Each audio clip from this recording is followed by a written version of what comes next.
जय श्री राम। तो संकट मोचन हनुमान जी कितने शक्तिशाली हैं, इसके लिए एक रियल किस्सा मैं आपके सामने सुनाना चाहूँगा। तो कल की बात है, मंडे का दिन था। तो मैं हॉस्पिटल से घर की तरफ आ रहा था, किसी काम से। मैं फैमिली मेम्बर को हॉस्पिटल ले गया था, उसके बाद घर आ रहा था। तो मैंने ऐसे लोवर डाल रखा था। आते समय मैं 2 यूजुअली मोबाइल रखता हूँ।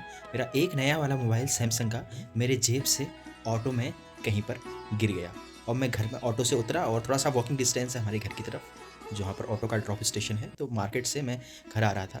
तो मैंने बाद में जब घर आते समय रास्ते में देखा जेब में, तो मेरा फ़ोन नहीं। तो यार मैं हक्का-बक्का रह गया। मैं परेशान हो गया, यार नया-नया फ़ोन था। अभी 1 साल ही तो हुआ था फ़ोन को लिए हुए और अचानक से खो गया। टेंशन में आ गया। फिर मैं और मेरी वाइफ़, फिर हम फटाफट से गए। अब हमने कहा क्या करें? कहाँ देखें, ऑटो में गिरा या हॉस्पिटल में गिरा? फटाफट से सबसे पहले भागे हॉस्पिटल, जहाँ गए थे। हॉस्पिटल में जाके मैंने जहाँ-जहाँ मैं बैठा था, जहाँ जिस लोकेशन में गया था, कॉल लगा रहा हूँ, कॉल जा रही है, उसमें रिंग हो रहा है मेरा फ़ोन। सारे स्पॉट्स पे चेक कर लिया मैंने, लेकिन फिर मुझे कुछ नहीं दिखाई दिया, कुछ नहीं मिला। मैं काफ़ी हताश। फिर उसके बाद मैंने डिसाइड किया कि मुझे अब पुलिस चौकी जाना चाहिए। पुलिस चौकी में गया, अपने घर के नियरेस्ट पुलिस चौकी में। उन्होंने बोला दूसरी में चाहिए, दूसरी में गया। उन्होंने भी टालम-टोल किया, लेकिन मेरा सैमसंग का मोबाइल था, इसलिए मैंने फाइंड माय डिवाइस में उसको सर्च किया, तो वो मूविंग हो रहा था, घूम रहा था डिवाइस इधर से उधर। तो हम थोड़े से क्लियर हुए कि यार ये अभी किसी के हाथ नहीं लगाया, ऑटो में ही गिरा है, शायद मिल जाए। क्योंकि अभी 1 घंटा हो चुका था, फ़ोन स्विच ऑफ नहीं हुआ था, थोड़ी-सी होप थी दिल में। तो उन लोगों ने बोला कि आप तो खुद ही स्मार्ट हो, देखिए आप ट्रैक कर रहे हैं फ़ोन, ऐसा करो कि आप इसी के पीछे-पीछे चले जाओ और ढूँढ लो इसको। नहीं तो जो मेन जो हल्द्वानी की जो कोतवाली है, वहाँ चले जाओ, वहाँ से किसी सिपाही को ले लेना और फिर उसके साथ आप ढूँढो। बड़ी ईज़िली बोल दिया उन्होंने, लेकिन उन्होंने कोई ऐसी मतलब हेल्प नहीं की। मैंने कहा आप सर्विलांस में लगा दो, हम कहाँ से लगाएँ, ये वो बोलने लगे। फिर मैं वहाँ से चला गया। मैं गया सीधे फिर आगे की तरफ। तो कोतवाली पहुँचा, वहाँ पर बहुत हेडक्वार्टर है वो, वहाँ पर पुलिस लोगों से मैंने पूछा, सिपाही काफ़ी अच्छे लोग थे। मैंने उनसे पूछा तो उन्होंने बताया ऐसा करो, आप जो सर्विलांस वाली टीम है वो ऊपर बैठती है 3rd फ्लोर में, आप वहाँ चले जाओ, तो वो लोग आपकी हेल्प कर सकते हैं। मेरी वाइफ़ और मैं फटाफट चले गए यार 3rd फ्लोर पे। तो सर्विलांस वालों ने भी मेरे से फ़ोन नंबर पूछा। पहले तो वो लोग बोलने लगे कि कैसे बोला, कैसे बोला, ऐसे मुझे फिर हमने फ़ोन नंबर पूछा, तो अच्छी बात है। तो उन्होंने फ़ोन नंबर से ट्रैकिंग करना स्टार्ट कर दिया। काफ़ी आधे घंटे हम उनके पास बैठे, उनके पास फाइंड माय डिवाइस से चेक करके, क्योंकि हमारी आपकी हर डिटेल्स एक्यूरेट नहीं होता है, कभी-कभी फ़ोन में ट्रैक तो हो जा रहा है, लेकिन हमारे फाइंड माय डिवाइस में देखिए जियो लोकेशन नहीं आ रही थी, मतलब रियल सैटेलाइट वाला नहीं दिख रहा था, लेकिन उनके उसमें दिख रहा था, तो पता चल रहा था। तो आधे घंटे बैठे हम, तो ऐसा हमें दिख रहा था कि फ़ोन कभी इधर मूव हो रहा है, कभी इधर, कभी उधर, पूरे सिटी में, पूरे हल्द्वानी में मूव हो रहा था। तो उसके बाद हमने कहा आप हेल्प कीजिए हमारी, तो उन्होंने बोला ऐसे डायरेक्ट क्या ही हेल्प करें, आप ऐसा करो, आप सीधे चले जाओ ना उसके पीछे, फ़ोन के पीछे ही। तो फिर एक पुलिस चौकी से वो फ़ोन गुज़र रहा था, उन्होंने पुलिस चौकी में कॉल किया, मतलब ऑटो गुज़र रहा था, जहाँ भी मतलब फ़ोन जा रहा था। उन्होंने बोला यार ऐसा ऑटो वाले को पहचान लोगे आप? मैंने कहा हाँ पहचान लूँगा।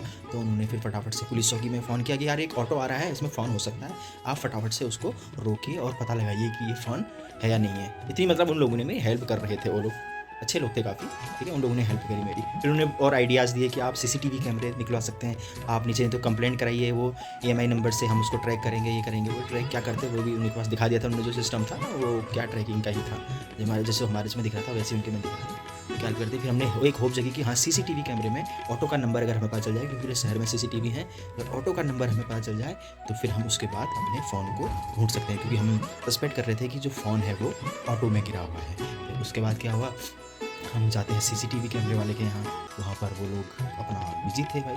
तो उन्होंने बोला कि अभी वेट कीजिए, टाइम लगेगा, आधा 1 घंटा वहाँ बैठे रहे। अभी समय हो चुका था, मतलब 3 बज रहे थे।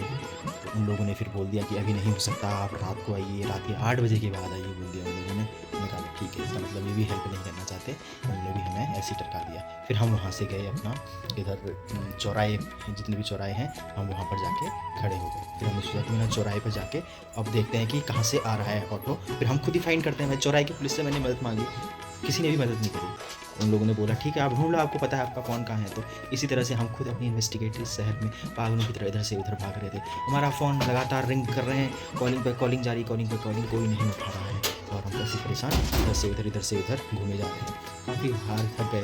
फिर उसके बाद यार हमने कहा कि भाई फ़ोन तो बंद करा देते हैं, अब नहीं मिलना, क्योंकि ये 12 बजे फ़ोन खो गया है, अब रात के शाम के 5 बज रहे हैं। धीरे धीरे अपनी आशा हम तोड़ते जा रहे थे भाई, जितनी दिल की आशाएं थी सारी ख़त्म होती जा रही थी।